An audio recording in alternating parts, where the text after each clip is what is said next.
चला तर आज आपण झटपट अशी न्यू रेसिपी बनवणार आहोत. मस्त असा स्नॅक तुम्ही असाच खाऊ शकता किंवा चहाबरोबर सायंकाळच्या वेळेस खूप मस्त असा हा स्नॅक लागतो. मी इथे 1-2 कप पाणी घेतलेलं आहे. परफेक्ट असं हे मेजरमेंट आहे. बघू शकता तुम्ही 2 कप इथे मी पाणी घेतलेलं आहे. तुम्ही ग्लास वाटी जशी तुम्हाला वाढवायचं असेल तर तसं तुम्ही ते वाढवू शकता पाणी. यामध्ये मी थोडंसं आलं ठेचं आणि कोथिंबीर लसणची पेस्ट असं आपण यामध्ये थोडंसं घालणार आहोत. भरपूर अशी कोथिंबीर घालायची. मस्त असं हे मिश्रण एकजीव करून घ्यायचं आहे. बघू शकता मस्त असं येलो येलो पाणी होतं. हे नॅचरल कलर येतो. बघू शकता पाणी वगैरे हळद वगैरे बिलकुल आपण काही यामध्ये घातलेलं नाही. बघू शकता त्याला मस्त अशी 1 ते 2 अशी उकळी येऊ द्यायची छान अशी. बघू शकता मस्त अशी छान अशी याला उकळी आलेली आहे. इथे आपण 2 कप पाणी घेतलेलं आहे. तर त्यासाठी आपल्याला इथे 1 कप रवा घ्यायचा आहे. हळूहळू आपल्याला रवा यामध्ये टाकायचा आहे आणि एका हाताने आपल्याला ते फिरवून घ्यायचं आहे. गाठी वगैरे बिलकुल होणार नाहीत अशा पद्धतीने तुम्ही करायचं आहे. बिलकुल थांबायचं नाही आणि ही प्रोसेस थोडीशी फास्ट अशी करायची आहे, नाहीतर लगेच रवा हा घट्ट होतो आणि गाठी बनतात. त्यामुळे अशा प्रकारे आपल्याला हे मिश्रण एकजीव करून घ्यायचं आहे. बघू शकता अशा प्रकारे आपल्याला ते गाठी वगैरे झाल्या तर फोडून घ्यायचे आहे. असं परतवून घ्यायचं आहे. छान असं मस्त याचा एक डो तयार करून घ्यायचा आहे. गोळा 1 ते 1.5 मिनिट आपल्याला हे परतवून घ्यायचं आहे. छान आपला रवा असा मस्त भाजू द्यायचा आहे. आपल्याला कमी गॅसवरतीच हे प्रोसेस करायची आहे. बघू शकता मस्त असा रवा आपला एक असा गोळा तयार होत आहे. बघू शकता एक गोळा तयार होईपर्यंत आपल्याला हे असं परतवून घ्यायचं आहे. अशा प्रकारे खूप मस्त असा हा स्नॅक लागतो. एक वेळेस तुम्ही नक्की बनवा.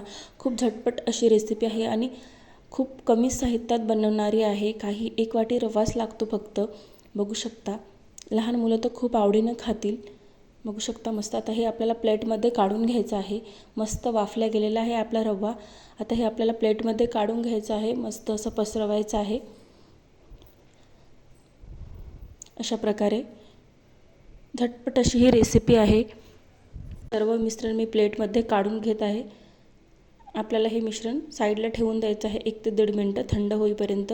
अशा प्रकारे मी याला थंड होण्यासाठी पसरवून ठेवत आहे, जेणेकरून लवकर थंड होईल. त्यामुळे अशा प्रकारे खूप मस्त हा नाश्ता रेडी होतो. 4 ते 5 मिनिटांमध्येच रेडी होतो. पीठ आपलं आता मस्त असं थंडसर झालेलं आहे. थोडंसं मी हाताला तेल लावून घेतलेलं आहे. आता आपल्याला हे पीठ छान असं मळवून घ्यायचं आहे. छान असं चुरून घ्यायचं आहे.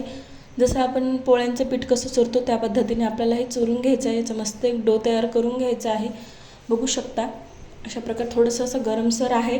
जास्त असं थंड होऊ द्यायचं नाही, नाहीतर पूर्ण पीठ आपलं हे असं एकदम असं रफ होतं, घट्ट होतं.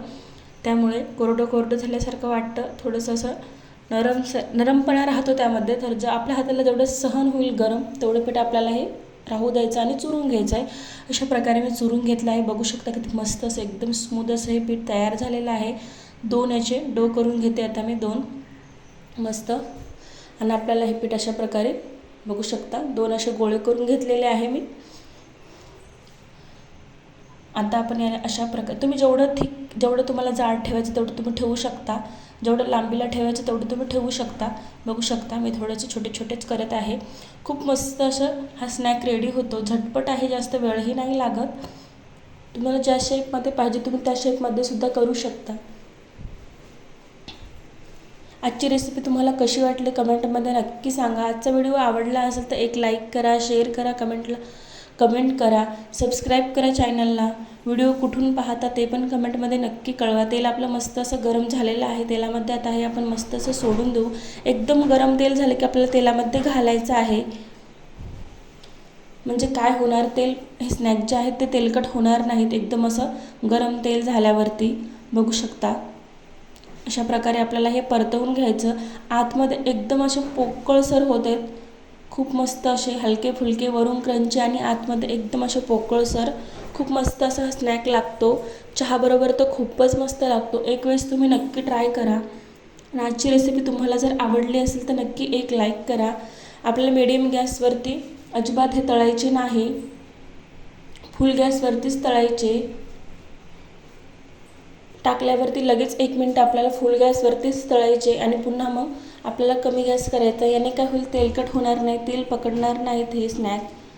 त्यामुळे अशा प्रकारे आता मी याला परतवून घेते.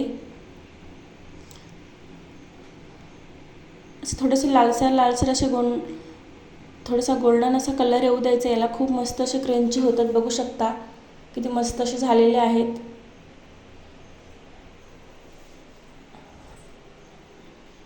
अशा प्रकारे आपल्याला तळू द्यायचे छान मस्त.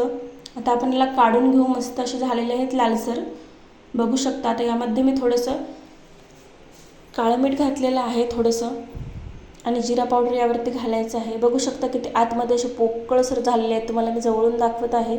खूप मस्त असे हे स्नॅक लागतात. एक वेळेस तुम्ही नक्की बनवा, आणि किती लवकर असे तुटत पण आहेत, एकदम असे सॉफ्ट झालेले आहेत.